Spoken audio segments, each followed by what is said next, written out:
Alright guys, this particular video is about a concerned Nigerian that I've been speaking for a while now. You know, Peter have this to say, as you can see right there on the screen. He went to ANALYSE, but I would like me to listen to what Peter was. We don't showcase a video tire for our platform.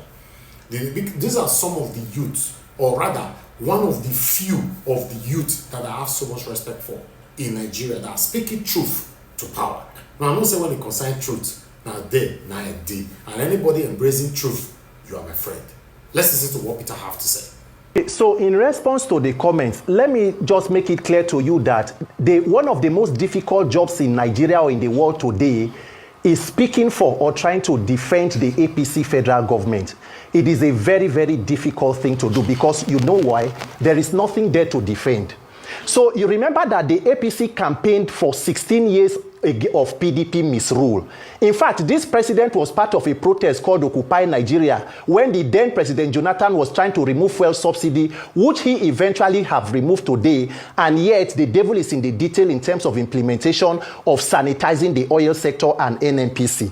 So, and then by 2027, President Tinubu's administration will be 12 years, or APC will be 12 years put together. Imagine living in a government of renewed hope and experiencing the kind of unfortunate hopelessness that Nigeria is experiencing. So it is difficult for you to explain what the federal government, the APC-led government is doing. But I can give you some. A government that knows that more than 100 million persons were living in multi-dimensional poverty by the end of Buhari's administration came into power. And the first priorities were deciding to renovate a vice presidential home for 20-something billion, purchase of new private presidential jets, a presidential yacht, renovating the villa, money for purchase of SUVs for the office of the First Lady, which is not even a legally recognized, constitutionally recognized office. So when you see the frivolities and wastages in government, and then that same government in turn begins to ask the people to make sacrifices. So it is we who will think of what to do for our country, while the leaders continue to live in luxury and affluence using taxpayer money. Look at the National Assembly. Immediately they came, they shared monies for themselves and purchased bulletproof SUVs, one for more than 160 million. Yet the minimum wage of that country is 70,000 naira. And that is a country where leaders are still demanding sacrifice from the people. So at what point does this sacrifice end? At what point does President Tinubu, his cabinet, the senators and his government begin to make sacrifices? The president is a former governor. He's on life pension from Lagos State. The vice president is a former governor. The senate president is a former governor. So with all the resources that are shared, 60% of Nigeria's corruption is administrative. Inflation of government contracts, budget padding. Who is sanitizing and fighting that corruption? But you cannot say anything because the government does not even feel beholden to the people. And that is why no matter how much Nigerians continue to cry, it falls on deaf ear. Why? Because they know that the electoral system can still be manipulated to rig people back into power using also the Nigerian judiciary. So if I have the ears of any Nigerian politician right now, I will want them to know that power is transient. You cannot be in power forever. If you don't leave power, power will leave you. Nigerians are not demanding for too much. We only need a country to live.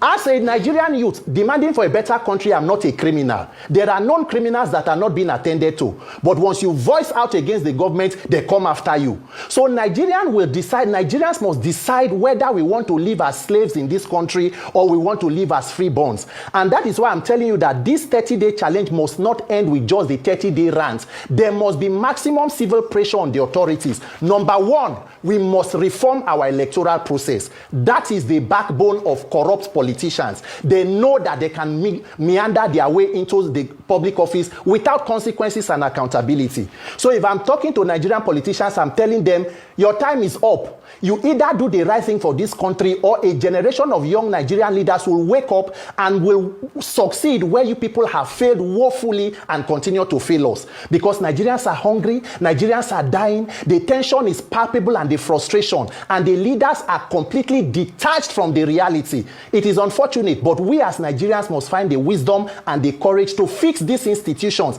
or else we continue to remain victims of these institutions. All but truth. All but truth. Let everyone continue to speak truth to power right now. Even though you have the opportunity to go to mainstream media or you don't have opportunity to be anywhere, you have opportunity to open a social media platform. Open it, make a video there. It doesn't matter if you have followers or not. Send it to people like us, any other person that you know that is big, that have a big platform. We will project it for you. Your voice will fly. Let's continue to speak truth to power. Nigeria is not friendly right now. There's hunger in the land. Thank you. This is NWATCH Media. Like our video, share our videos. Join us every day, 7 p.m. Nigerian time. Let's talk about the things that affect you and I. Take care and bye for now.